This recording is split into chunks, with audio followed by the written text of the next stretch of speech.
شاک نے یوں ہی کھڑے کھڑے نماز فاروق کو ڈھونڈنا چاہا اور ارد گرد کا جائزہ لیتے تلاش کرتے کہ اس کی نظر بائیں جانب رکھے صوفہ پر ٹک گئی تھی۔ اس سے پہلے کہ وہ پیش قدمی کرتا پیچھے سے کسی نے اس کے کندھے پر ہاتھ رکھا تھا۔ شاک زمان نے فوراً رخ بدلا۔ شکر ہے تم بھی پہنچے ہو، 2 دفعہ تائی جان کا فون آ چکا ہے، ہر دفعہ تمہارے پہنچنے سے متعلق پوچھ رہی تھی۔ نماز بھی انتظار کر کر کے ابھی 5 منٹ پہلے ہی یہاں پہنچا، کم از کم کسی تقریب پر ہی دستیاب ہو جائے کرو۔ نبیل نے اسے دیکھتے ہی نان سٹاپ بولنا شروع ہو گیا تھا۔ شاک زمان دھیرے سے ہنس دیا۔ آئی ایم سوری، سیدھا ایئرپورٹ سے یہاں پہنچا ہوں، کیا کروں کام ہی ایسا تھا ورنہ میں کبھی نہ جاتا۔ نبیل کے اس محبت بھرے شکوے پر وہ فوراً شرمندہ ہو گیا تھا۔ نبیل مسکرا دیا۔ چلے آئیں، اندر چلتے ہیں۔ وہ ابھی تک دروازے کی دہلیز پر ہی کھڑا تھا۔ نبیل کے کہنے پر اس نے فوراً دہلیز چھوڑ دی اور قدم اندر کی جانب بڑھا دیے تھے۔ سب سے سلام دعا کر کے وہ نماز کی طرف بڑھا اور ہاتھ ملانا چاہا تو اس نے دوسری طرف منہ پھیر لیا۔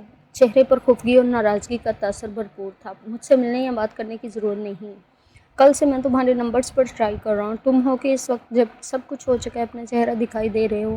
نماز کے لہجے میں بے پناہ خفگی تھی۔ اس نے شاک کا مسافہ کے لیے بڑھا ہوا ہاتھ بھی جھٹک دیا۔ I am sorry, really sorry, میرے اتنے اچھے دوست کی منگنی ہو اور میں نہ ہوں، ہو ہی نہیں سکتا۔ ایئرپورٹ پر دیر ہو گئی تھی اور پھر یہاں تک آتے ٹریفک نے بھی تمہیں شکوہ کرنے کا حق دے دیا۔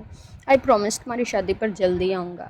معذرت کرتے کرتے وہ غیر سنجیدہ ہو گیا تھا۔ نواز نے اسے گھورنا چاہا مگر اس کو مسکراتے دیکھ کر وہ بھی ہنس دیا۔ شاک نے شکر ادا کرتے ہوئے اس کو گلے سے لگا لیا۔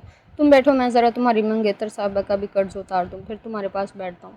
شاک زمان نواز سے علیحدہ ہوتے ہوئے اس طرف بڑھ گیا جدھر صوفے پر نویرہ سجی ہوئی بیٹھی تھی۔ چھوٹی چچی اس کے بائیں جانب تھی جبکہ خالدہ چچی دائیں طرف۔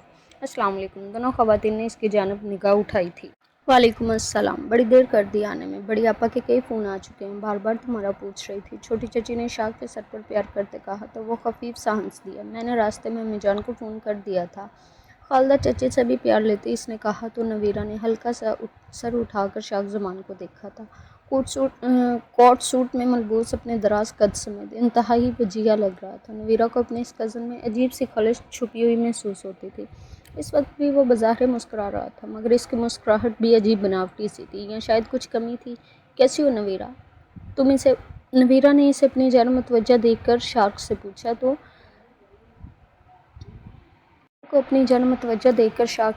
تو نویرہ نے ایک دم سٹپٹا کر چہرہ جھکا لیا۔ بہت کم شاک زمانے سے براہ راست مخاطب کرتا تھا۔ عجب سے جھجک تھی، نہ صرف ان کے درمیان تھی بلکہ خاندان کا ہر فرد شاک زمان کے معاملے میں بہت حساس ہو جاتا تھا۔ اسے مخاطب کرتے ہوئے 100 بار سوچتا تھا۔ بے تکلف میں بھی تکلف پناہ تھا۔ جی ٹھیک ہوں، نویرہ نے جھکے سر سے ہی جواب دیا۔ شاک زمان نے بغور دیکھا۔ گہرے پرپل دوپٹے کے حالے میں اس کا خوبصورت چہرہ مزید گل رنگ ہوا جا رہا تھا۔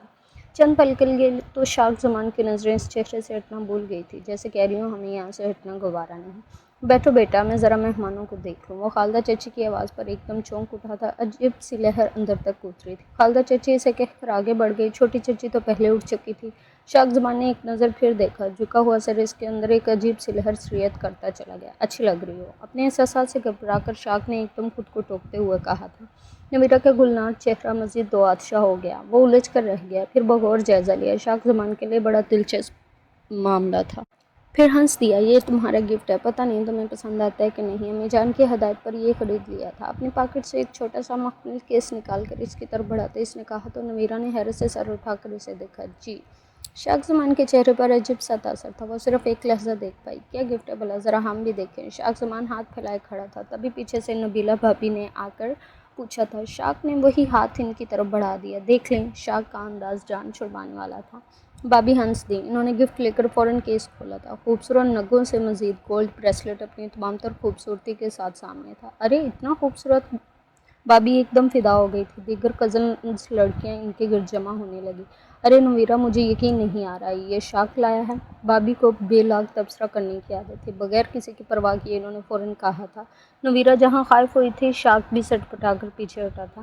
امی جان کی ہدایت تھی، پھر جدہ سے رفت باجی بھی کہہ رہی تھی، انہی کے مشورے پر خریدا تھا، پسند آئے تو ٹھیک ورنہ معذرت۔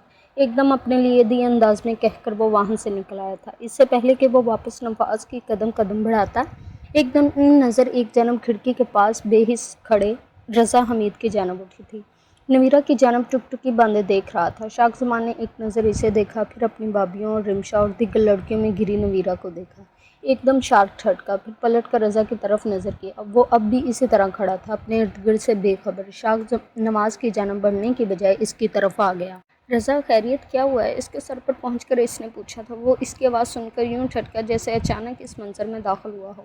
کیا ہوا یار؟ وہ خالی خالی نظروں سے شاک کو دیکھ رہا تھا۔ شاک نے آج سے پہلے اسے کبھی اس حالت میں نہیں دیکھا تھا۔ کچھ حیران ہوتے اس کے کندھے پر ہاتھ رکھا تھا تو وہ جیسے حواسوں میں آ گیا۔ نہیں تو کچھ بھی نہیں ہوا مجھے، میں تو بالکل ٹھیک ہوں، ایک دم اپنے چہرے پر دونوں ہاتھ ملتے جیسے پچھلے تاثر کو زائل کرتے اس نے کہا تھا۔ شاک الجھا کچھ، پھر اس کی سرخ انگارہ آنکھوں میں جھانکا اور نظریں پھیر گیا۔ کچھ نہیں ہوا بھائی، بس ہلکا سا بخار ہے۔ اپنے ہونٹوں کو کاٹتے اس نے سر جھکا کر کہا تھا۔